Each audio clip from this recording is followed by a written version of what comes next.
আমাদের পাহাড়ে ঘুরতে আসার ব্লগগুলোর মধ্যে যে লাস্ট ব্লগটা আমি ছেড়েছি তার মধ্যে তো তোমাদের আমি দেখিয়েছিলাম বোলপুর থেকে এনজিপি স্টেশন পর্যন্ত বন্দে ভারতে আমাদের জার্নিটা কেমন ছিল।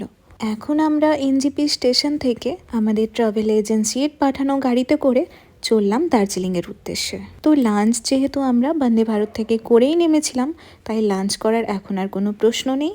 দার্জিলিং যাওয়ার পথে তাই মাঝখানে একটা ছোট্ট ক্যাফে মতো জায়গায় দাঁড়িয়েছি কিছু টি ব্রেক আর স্ন্যাক্সের জন্য। টিট্টু, মা, বাবা চা কিছু স্ন্যাক্স খেলেও আমি সেরকম কিছু খাইনি, কারণ আমার শরীরটা খুব একটা ভালো লাগছিল না।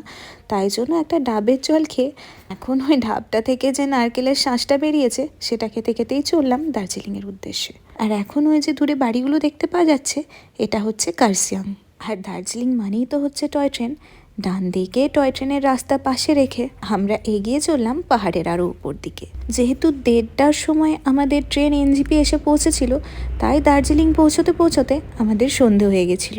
আর এই হোটেল মন্ডলা হচ্ছে আমাদের দার্জিলিংয়ের আস্তানা।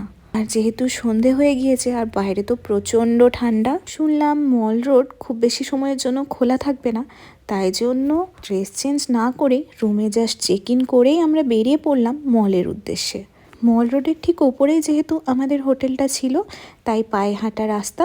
এখন 4 জন মিলে চললাম মলের উদ্দেশ্যে। আর ডিসেম্বর জানুয়ারি মাসে দার্জিলিং আসা মানে তো প্রচণ্ড ঠান্ডা সহ্য করতে হবেই, সেটা ভেবেই যদিও বাড়ি থেকে এসেছি, তারপরেও ঠান্ডাতে না পুরোপুরি কাবু হয়ে যাচ্ছিলাম। দেখো, ওই যে বলেছিলাম না ঠান্ডার জন্য মল রোড খুব বেশি সময় খোলা থাকছে না। এখন ওই সন্ধ্যে 7:30 থেকে 7:45 মতো বাজে। দেখো, অনেক দোকান কিন্তু ইতিমধ্যেই বন্ধ হয়ে গিয়েছে। এই হচ্ছে দার্জিলিংয়ের সেই বিখ্যাত হোটেল পাইন রিজ।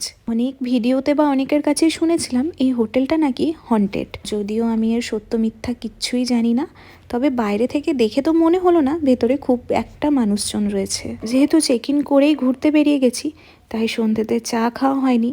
4 জনের মনটা একটু চা করছিল, তাই জন্য একটা পুরো পিওর ভেজ ক্যাফেতে ঢুকেছি। এখান থেকে ওরা 3 জন নিয়ে নিল মশালা টি, আর আমি নিলাম একটা ক্যাপাচিনো। জানো তো, আমার চা কফির নেশাটা আগে খুব বেশিই ছিল, তবে এখন অনেকটাই কমে গিয়েছে। যদিও মাঝে সাঝে খায়, তবে আমার ব্ল্যাক টিটাই বেশি পছন্দ।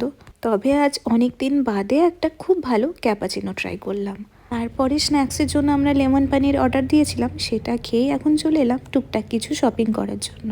তো শপিং সেরে এখন রুমে পৌঁছে গেছি। কিছুক্ষণ বাদেই আমাদের ডিনারগুলো রুমে পৌঁছে দিয়ে গেল, আর খাবারগুলো কিন্তু ওরা একদম গরম গরম সার্ভ করেছিল। আজ এতটুকুই, দেখা হচ্ছে পরবর্তী ভিডিওতে। ততক্ষণের জন্য টাটা।